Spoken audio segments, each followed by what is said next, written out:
स्वागत है दोस्तों अपने YouTube channel ITI technical course में। दोस्तों ये इलेक्ट्रीशियन थ्योरी फर्स्ट ईयर की क्लास है और अपन पढ़ रहे हैं इलेक्ट्रीशियन टूल्स, यानी जो इलेक्ट्रिकल पे यूज किए जाते हैं टूल्स अपन पढ़ रहे हैं। इसके पहले मैंने 20 टूल्स कंप्लीट कर लिया है और आज की चौथी क्लास है। इसके पहले 3 क्लास में 20 टूल्स कंप्लीट हो गए हैं। आज अपन पढ़ते हैं फाइल्स के बारे में। फाइल क्या होती है, यानी रेतियाँ, इनको हम लोग कहाँ पे यूज करते हैं, यानी एक इलेक्ट्रीशियन कारीगर को कहाँ पे यूज किया जाता है, कहाँ पे यूज करता है इन टूल्स को, कितने प्रकार की फाइल होते हैं और आगे इसी प्रकार के बहुत सारे टूल्स आपको देखने को मिलेंगे। सबसे पहले फाइल्स की बात कर लेते हैं। यानी फाइल्स होती क्या है और फाइल कहाँ कहाँ पे आप यूज कर सकते हैं। आगे बढ़ने से पहले रिक्वेस्ट करूँगा कि आप लोग चैनल पर नए हैं तो चैनल को सब्सक्राइब कर लीजिए, लाइक कर दीजिए, शेयर कर दीजिए। और इसी प्रकार के सेकेंड ईयर की क्लास चल रही है, फिटर की चल रही है, वेल्डर की चल रही है। तो आप जिस भी ट्रेड से हो तो आप अपने अपने प्ले स्टोर पर देख सकते हो। चलिए सबसे पहले अपन बात कर लेते हैं फाइल की, यानी फाइल होती क्या है और हम लोग रेतियों को अक्सर कहाँ पे यूज करते हैं। जैसे कि लिखा है कि किसी कार्यखंड की सतह पर खुरदुरी सतह, यानी कहीं भी खुरदुरी सतह पर टूल को रगड़कर पदार्थ को चूर्ण के रूप में हटाने की प्रक्रिया को रेताना कहते हैं, यानी फाइलिंग कहते हैं। किसी कार्यखंड की सतह पर खुरदुरी सतह, कोई भी वस्तु है वो खुरदुरी है, उसको हमें चिकना करना है, यानी हमें रफ करना है, सरफेस को रफ करना है, रगड़कर पदार्थ को चूर्ण के रूप में हटाने की प्रक्रिया को रेतना यानी फाइलिंग कहलाते हैं। तथा जिस औजार से यह प्रक्रिया की जाती है, जो औजार का हम लोग प्रयोग करते हैं, जिस औजार से यह प्रक्रिया की जाती है उसे रेती या फाइल कहते हैं। रेती के द्वारा हम समतल सतह, वक्र सतह, सीधी झिर्रों, वृत्ताकार या आयताकार होल लगभग प्रत्येक प्रकार की आकृतियां पर से अवशिष्ट पदार्थ को बारीक कणों के रूप में हटा सकते हैं। जैसा हमारा लोहा होता है, लोहे खुरदुरे होते हैं तो उनको सरफेस चिकना करते हैं, तो बारीक कणों के रूप में हम फाइलिंग कर करके उनको हम सरफेस को चिकना कर सकते हैं और प्लेन कर सकते हैं। यही फाइल का काम है। इसके लिए विभिन्न आकार व साइज की रेतियाँ प्रयोग की जाती हैं जो बाजार में सरलतापूर्वक उपलब्ध होती हैं। नहीं, इस काम के लिए अलग अलग टाइप काम होते हैं। जैसे कामों में भी बहुत प्रकार के काम होते हैं, सभी काम के लिए अलग अलग प्रकार के फाइल का यूज किया जाता है। जैसे आपको सबसे पहले मैंने फाइल दिखा देता हूँ, फाइल में क्या क्या चीज़ें होती है। ये आपके सामने जो फाइल दिख रही है, ये देखो, ये यहाँ से यहाँ तक पूरी फाइल दिख रही ना, ये देखो। अब यहाँ से यहाँ भर के जो भाग होते हैं इसको टिप बोला जाता है। ये पूरा फेस है, यानी फेस फ्रंट का है। ये एग है, ये टैंग है। टैंग यानी जो हैंडल के अंदर घुसा रहा था उसको टैंग बोलते हैं। ये आपको हैंडल पूरा दिखता होगा, ये हैंडल है, कुछ इस आकार का हैंडल दिखाई देता है। ये है शोल्डर, ये शोल्डर है, यानी पार्ट्स ऑफ फाइल। ये एक नॉर्मल फाइल है, इसमें ये पार्ट्स होते हैं। रेतियों को निम्न बिंदुओं के अनुसार वर्गीकृत किया जा सकता है। यानी रेती जो होती है अलग अलग प्रकार के आपको देखने को मिलेगी। ठीक,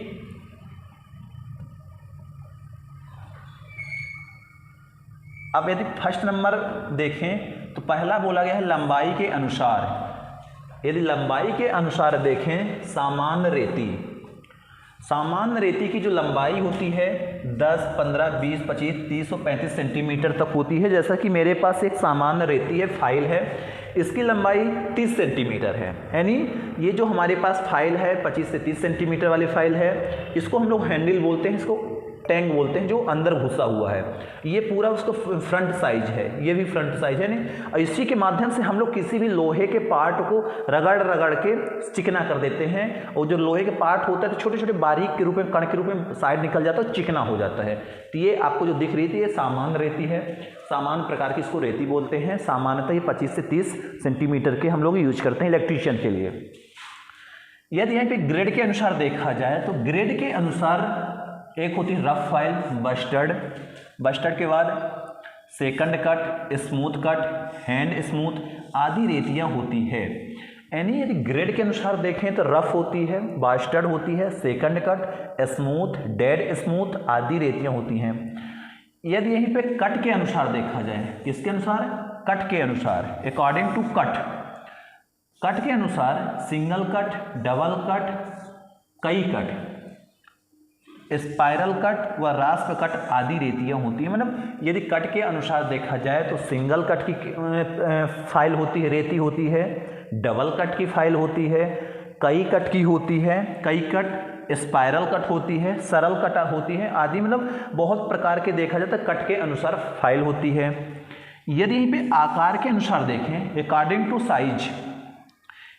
टू साइज के अनुसार देखें तो आकार के अनुसार flat round, half round, square की होती है, ट्रायंगल होती है, हैंड होती है, नाइफ एज व नीडल आदि रेतियाँ होती हैं आकार के अनुसार, अकॉर्डिंग टू साइज। आकार के अनुसार एक फ्लैट होती है, ये जैसे हमारे पास ये जो रेती है भी फ्लैट है, दोनों साइड फ्लैट है, यानी ये इसको हम फ्लैट रेती बोलेंगे। फ्लैट के बाद राउंड, जैसे कि अपने पास एक हो, ये राउंड कुछ है, राउंड है मगर ये भी स्क्वायर में आपको दिखती होगी, इसी तरह राउंड में होती है जो इसका पूरा राउंड में दिखता है। फिर हाफ राउंड, जैसे हाफ राउंड है नहीं,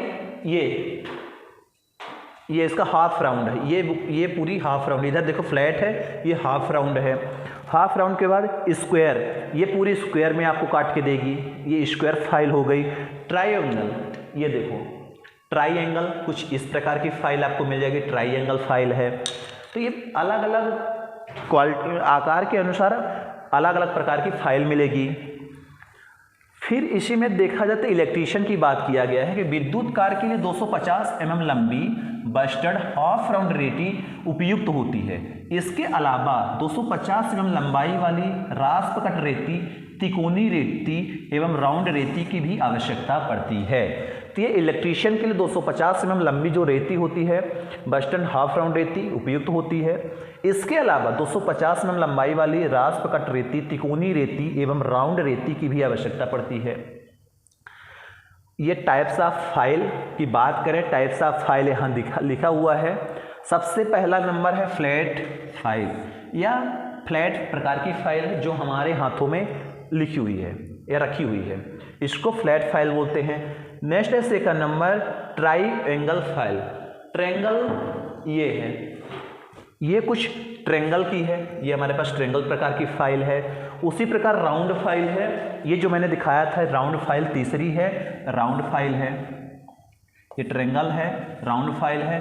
फिर हाफ राउंड है, ये हाफ राउंड भी अपने पास है। ये पूरी हाफ राउंड फाइल है। ये ट्रायंगल है, ये स्क्वायर फाइल है। ठीक, हाँ हाफ राउंड तक आ गए थे। अब यहाँ पे स्क्वायर फाइल, पांचवा नंबर स्क्वायर फाइल की बात कर रहे हैं। ये देखो, ये हमारे पास स्क्वायर फाइल है। फिर हैंड फाइल है, हैंड फाइल भी अपने पास है। ये नाइफ एड फाइल है, ये है नीडल फाइल है। तो बहुत प्रकार की फाइल है, जैसे 2, 2, 4, 2, 6, 2, 8 प्रकार की फाइल हैं। यानी अलग अलग काम के अनुसार भी फाइल का यूज करना पड़ता है। अब इसमें ये होना चाहिए कि आप किस जगह कौन सी काम कर रहे हो, उसके अनुसार ही फाइल का यूज करोगे। सभी फाइल का अलग अलग जगह यूज करा गया है, अलग अलग जगह इनका यूज किया जाता है। अब अपन यदि देखें रेती से संबंधित सावधानियाँ, क्या क्या सावधानी बरतानी है रेतियों में, लिखा हुआ कि इसे बिना हैंडल के प्रयोग नहीं करना चाहिए। यानी यदि आपके रेती में या फाइल पे हैंडल नहीं लगा हुआ है तो आपको यूज नहीं करना चाहिए, चोट लग जाएगी। भाई पकड़ोगे कहाँ, घसना भी तो है, इसको सरफेस तो करना है। सेकंड नंबर है वायर ब्रश के द्वारा समय समय पर इसके दांत साफ करते रहना चाहिए। जिसमें इसमें लोहे के छोटे छोटे टुकड़े जो फंस जाते हैं तो उसके वायर एक ब्रश होता है, उस वायर ब्रश के द्वारा इसको अपन प्रॉपर साफ कर सकते हैं। तीसरा नंबर है इस पर ना तो चिकनाई लगानी चाहिए और ना ही इसे चिकनाई युक्त सतह पर प्रयोग करने चाहिए। अपन इसमें तेल, ऑयल, ग्रीस का यूज नहीं करेंगे, ना ही कोई चिकनी चीज़ में इसको रगड़ेंगे, खराब हो सकती है। तो ये रेती संबंधित सावधानियां दिया गया है। इसे बिना हैंडल के प्रयोग नहीं करना है। वायर ब्रश के द्वारा समय समय पर इसके दांत साफ करते रहना है। इन पर ना तो चिकनाई लगानी चाहिए, ना ही इसे चिकनाई युक्त सतह पर प्रयोग करना चाहिए। ठीक, अब आता है नेक्स्ट 22 नंबर टूल्स है सोल्डरिंग, यानी सोल्डरिंग आयरन। सब कोई देखे होंगे, कईया सब देखे होंगे, सोल्डरिंग आयरन बोलते हैं। ये भी एक इलेक्ट्रीशियन का महत्वपूर्ण टूल्स होता है। इलेक्ट्रॉनिक एवं इलेक्ट्रिकल परिपथ के विभिन्न अवयवों को सोल्डर करने के लिए सोल्डरिंग आयरन का प्रयोग किया जाता है। इलेक्ट्रॉनिक एवं इलेक्ट्रिकल सर्किट के विभिन्न अवयव कंपोनेंट, जो विभिन्न प्रकार के कंपोनेंट होते हैं उनको सोल्डर करते हैं, उनको जोड़ा जाता है। जोड़ने के लिए, सोल्डर करने के लिए सोल्डरिंग आयरन का प्रयोग किया जाता है। सोल्डरिंग आयरन सोल्डर को पिघलाने के लिए ऊष्मा उत्पन्न करता है। जो सोल्डरिंग आयरन होता है तो सोल्डर को पिघलाने के लिए हीट उत्पन्न करता है। और सोल्डरिंग आयरन में अमित धातु टिप एवं इंसुलेटेड हैंडल होता है। सबको मालूम है एक टिप होती है और एक हैंडल होती है जिससे हम पकड़ के टिप में सोल्डरिंग कर देते हैं। इलेक्ट्रॉनिक कार्यों के लिए 15 से 35 वाट के सोल्डरिंग आयरन प्रयोग में लाए जाते हैं। क्वेश्चन आ सकता है कि एक इलेक्ट्रीशियन या इलेक्ट्रॉनिक के लिए कितने वाट तक के सोल्डरिंग आयरन का यूज करते हैं, तो 15 से 25 वाट तक के सोल्डरिंग आयरन की आवश्यकता होती है इलेक्ट्रीशियन के लिए। इसकी टिप बिट को आवश्यकता अनुसार बदला जा सकता है। यानी इसकी जो टिप होती है, बिट जो होती है, जब आपको ज़रूरत पड़ती है आप बदल भी सकते हो। ये होता है सोल्डरिंग आयरन कि इलेक्ट्रीशियन के जितने भी इलेक्ट्रिकल के छोटे छोटे कंपोनेंट्स होते हैं उन कंपोनेंट को ज्वाइंट करने के लिए या सोल्डरिंग करने के लिए सोल्डरिंग आयरन की ज़रूरत पड़ती है। यदि हमें 2 वायर को जोड़ने के बाद उसमें सोल्डर करना है तब पर भी हम सोल्डरिंग आयरन के द्वारा सोल्डर कर सकते हैं।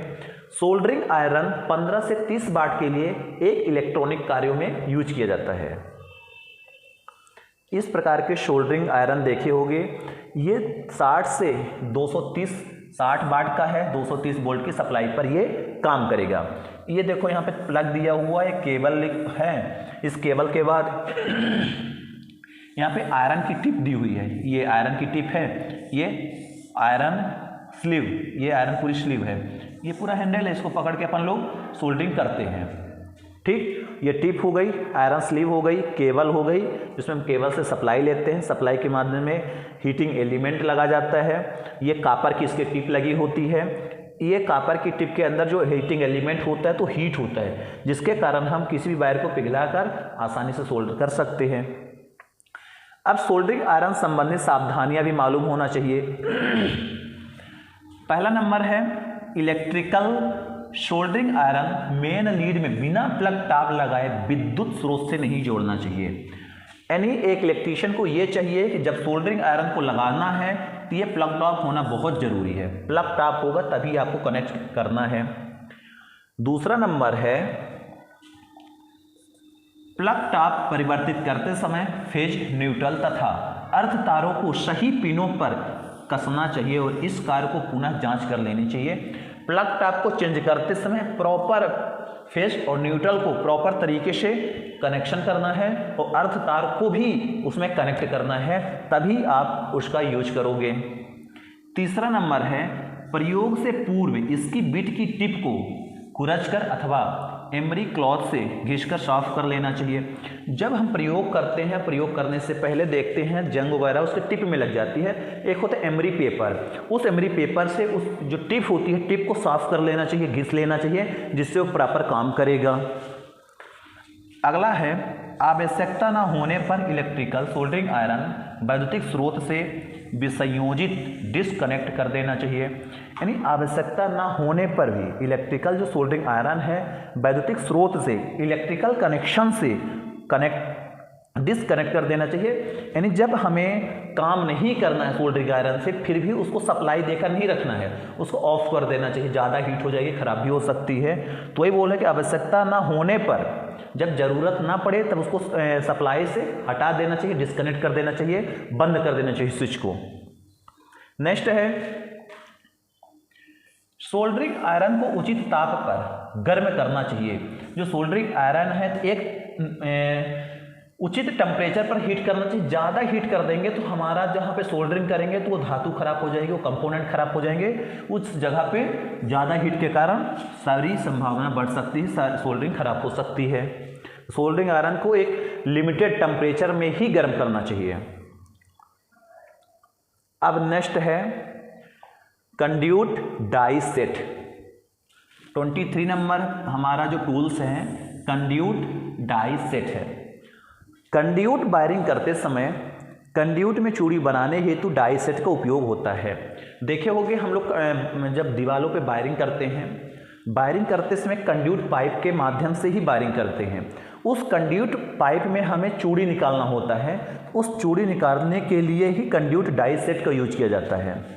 यानी कंड्यूट वायरिंग करते समय कंड्यूट में चूड़ी बनाते ही तो डाई सेट का उपयोग होता है। स्टॉक या कास्ट आयरन का बना होता है, वह डाई हार्ड कार्बन स्टील की बनी होती है। इसे घुमाने के लिए दोनों साइडों पर पाइप हैंडल लगे होते हैं।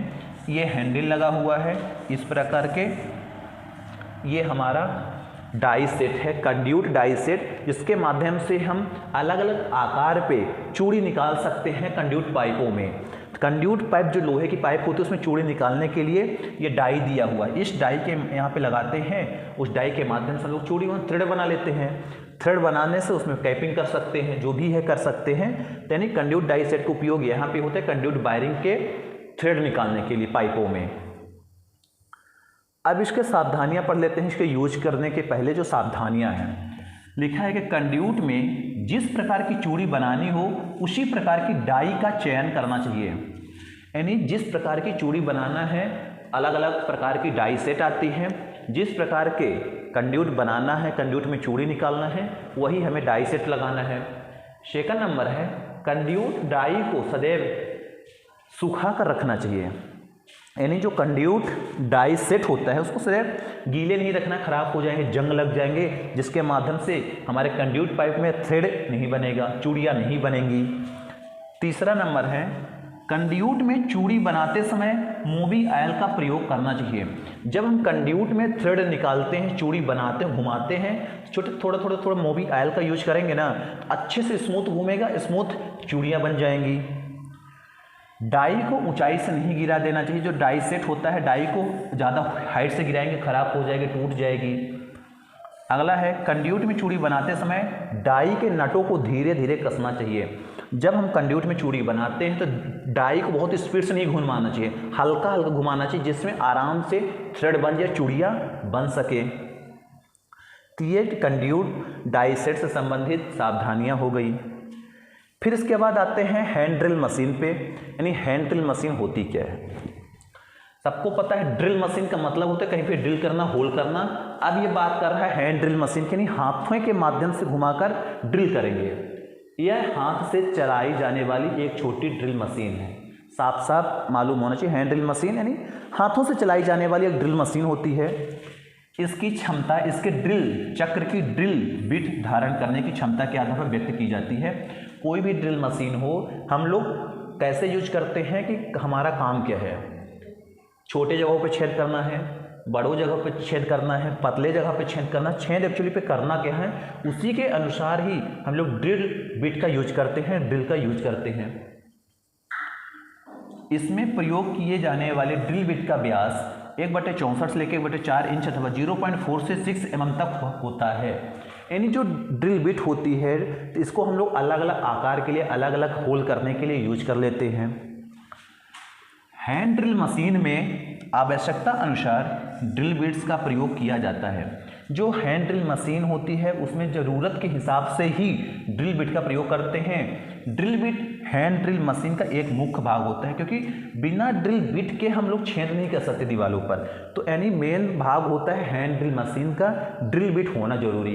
यानी यदि ड्रिल बिट नहीं है तो हमारे पास हैंड ड्रिल मशीन है, उस मशीन से छेद नहीं कर पाएंगे। इस ड्रिल मशीन का उपयोग लकड़ी, सनमाइका, प्लास्टिक, ब्रास, एल्युमिनियम, नरम लोहे की चादरें, पुर्जे आदि में छेद करने के लिए यूज किया जाता है। यानी लकड़ी में छेद करना है, सनमाइका में करना है, प्लास्टिक में करना है, ब्रश में करना है, एल्युमिनियम में करना है, नरम लोहे की चादर होती है यदि उसमें छेद करना है तो हैंड ड्रिल मशीन के आसानी से हम छेद कर सकते हैं। कुछ इस प्रकार की हैंड ड्रिल मशीन होती है। जैसा कि ये हैंडल दिया होता है, इस हैंडल के माध्यम से दबाते हैं, इस हैंडल के माध्यम से हम लोग इस चक्र को घुमाते हैं। जब चक्र घुमाते हैं तो हमारे यहाँ गियर लगा होता है और ये पूरी हमारी ड्रिल घूमती है। ठीक, ये जब घूमती है और यहाँ से हम दबा के प्रेशर लगाए रहते हैं, ऐसे ऐसे हैंडल घुमाते हैं तो वहाँ पे छेद हो जाता है। ये मतलब किसी भी मोटर, किसी भी सप्लाई से नहीं घूमती, इसको हम लोग हाथों के माध्यम से घुमा घुमा कर छेद कर सकते हैं। इसी को बोला जाता है हैंड ड्रिल मशीन। यानी इस हैंड ड्रिल मशीन के माध्यम से हम आसानी से छेद कर सकते हैं, होल कर सकते हैं। ठीक, नेक्स्ट आता है रैचेट ब्रेस ड्रिल मशीन। अब यदि रैचेट ब्रेस ड्रिल मशीन की बात करते हैं, रैचेट ब्रेस ड्रिल मशीन, इसका प्रयोग लकड़ी की वस्तुओं में बड़े आकार का छेद करने के लिए किया जाता है। यानी बड़े आकार का छेद करना है तो रैचेट ब्रेस ड्रिल मशीन का यूज करके हम लोग लकड़ियों में बड़ा आकार का छेद कर सकते हैं। विभिन्न आकार के छिद्र करने के लिए इसमें विभिन्न प्रकार के ऑगर बीट्स का प्रयोग किए जाते हैं। छिद्र करने के लिए इसमें प्रेस नोब लगा हुआ होता है, जिसे पकड़कर आवश्यकता अनुसार दाब डालते हुए घुमाया जाता है। कुछ इस प्रकार के हम लोग इसको पकड़ते हैं और यहाँ इसको पकड़ के घुमाते हैं, ये पकड़ने वाला चीज़ है, पकड़ के घुमाते हैं और यहाँ पे ये घूमता है। ये जब घूमता है यहाँ पे ड्रिल लगी होती है, ड्रिल बिट, इसके माध्यम से आसानी से होल हो जाता है। तो इसका उपयोग वहाँ पे किया जाता है जहाँ पर ज़्यादा चौड़ा होल करना होता है। यदि ड्रिल मशीन संबंधी सावधानियों की बात करें तो फर्स्ट नंबर है कि ड्रिल बिट ड्रिल चक्र में भली प्रकार कसा हुआ होना चाहिए। अब यदि बोल रहा है कि ये जो ड्रिल चक्र है, ये पूरा ड्रिल चक्र है, इस ड्रिल चक्र में ड्रिल की बिट जो होती है प्रॉपर फंसी होनी चाहिए। फर्स्ट नंबर सावधानी यही है कि यदि आप ड्रिल बिट यूज कर रहे हो, ड्रिल मशीन यूज कर रहे हो, तो उसकी जो ड्रिल बिट है प्रॉपर फंसी होनी चाहिए, नहीं तो टूट जाएगी, हाथ फंस जाएगा या आपकी चोट लग जाएगी। सेकंड नंबर की बात कर रहा है, मशीन को जॉब पर सीधा समकोण दिशा में चलाना चाहिए, अन्यथा ड्रिल बिट टूटकर चोट पहुंचा सकती है। जहां पे ड्रिल हमें करना है तो उस जगह पर ये हमारी ड्रिल बिट सीधी होनी चाहिए। जहां थोड़ा सा तिरछा किए हमारी ड्रिल बिट टूट जाएगी, हमारा होल नहीं होगा और हमारे हाथ में चोट भी लग सकती है। तीसरा नंबर है, मशीन के गियर तथा फ्रैंक पिन पर ग्रीस मोबिल ऑयल समय समय पर लगाते रहना चाहिए। मशीन के जो गियर हैं तथा फ्रैंक पिन हैं उस पर मोबिल ऑयल का यूज करते थे। गियर में मोबिल ऑयल का यूज करते रहेंगे तो हमारे ड्रिल बिट आसानी से चलेगी। जैसे यहाँ पे गियर का यूज किया गया है, इस गियर वगैरह में मोबिल ऑयल या ग्रीस का प्रयोग कर लेंगे तो हमारी ड्रिल मशीन अच्छी चलेगी। ठीक, अगला है ड्रिल मशीन अथवा अन्य विद्युत चलित औजार की पावर लीड कटी फटी नहीं होनी चाहिए, अन्यथा प्रयोगकर्ता को बिजली का झटका लग सकता है। जो हमारी ड्रिल मशीन है यदि वो बिजली से चल रही है तो बिजली से चलती हुई ड्रिल मशीन की जो लीड होती है, जो वायर होते हैं, वो कटा फटा नहीं होना चाहिए, चोट भी लग सकती है, खतरा हो जाएगा, करंट मार देगा। तो ये कुछ संबंधित सावधानियां हैं कि मशीन यूज करने से पहले ये मालूम होना चाहिए कि ड्रिल बिट प्रॉपर लगा होना चाहिए, ड्रिल बिट को सीधा चलाना है, थोड़ा सा टेढ़ा करेंगे टूट जाएगी। फ्रैंक पिन पर ग्रीस देने चाहिए, यानी गियर बॉक्स वगैरह जो होते हैं उसमें समय समय पर ऑयल ग्रीस लगाते रहना चाहिए। चौथा, ड्रिल मशीन अथवा अन्य विद्युत चलित औजार की पावर लीड कटी फटी नहीं होनी चाहिए, नहीं विद्युत का झटका लगेगा। तो ये सारी सावधानियां आपको ड्रिल यूज करते समय रखना है।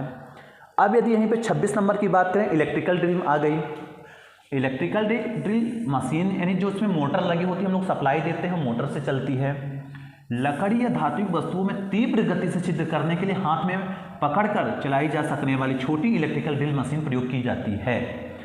लकड़ी धात्विक वस्तुओं में तीव्र गति से जल्दी से छेद करने के लिए हम लोग देखो सप्लाई फंसाते हैं, मोटर फंसाते, जैसे स्विच ऑन के घर से छेद हो जाता है। लकड़ी या धात्विक वस्तु में तीव्र गति से छेद करने के लिए हाथ में पकड़कर चलाई जाने सकने वाली छोटी इलेक्ट्रिकल ड्रिल मशीन प्रयोग की जाती है।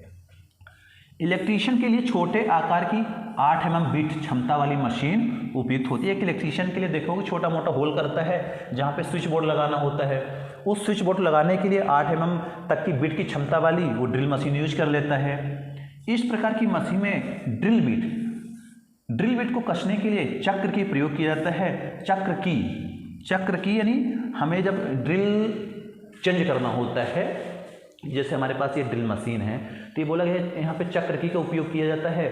इसी चक्र की यानी चाबी, इसी चक्र की के माध्यम से ही हम ड्रिल बिट को चेंज कर सकते हैं, रिप्लेस कर सकते हैं, छोटी बड़ी लगा सकते हैं। तो यही होता है इलेक्ट्रिकल ड्रिल मशीन। आप सब देखे हो इलेक्ट्रिकल ड्रिल मशीन में ये पावर लीड हो गई, यहाँ सप्लाई गई थी, यहाँ पे मोटर होता है, मोटर घुमाती है तो ये हमारा ड्रिल चक्र घूमता है और कहीं भी होल हो जाता है। तो एक इलेक्ट्रीशियन के लिए जल्दी से छेद करना है तो हैंडल वो इलेक्ट्रिकल ड्रिल मशीन का यूज करके वो आसानी से कर लेता है।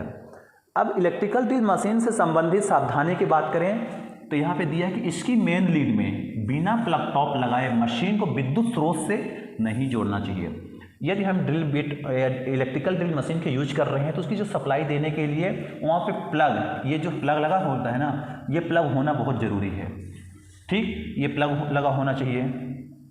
सेकंड नंबर है प्लग टॉप परिवर्तित करते समय फेज, न्यूट्रल अथवा अर्थ तार को सही पिन पर कसना चाहिए। इस कार को पुनः जांच कर लेनी चाहिए। यानी जब हम प्लग टॉप चेंज करते हैं, प्लग चेंज करते हैं, उसमें हमें चेक करना है फेस, न्यूट्रल, अर्थ तीनों प्रॉपर तरीके से लगे हैं नहीं लगे हैं। नेक्स्ट है ड्रिल बिट, ड्रिल चक्र में, यहाँ पे चक्र आएगा, ड्रिल चक्र में भली प्रकार कसा होना चाहिए।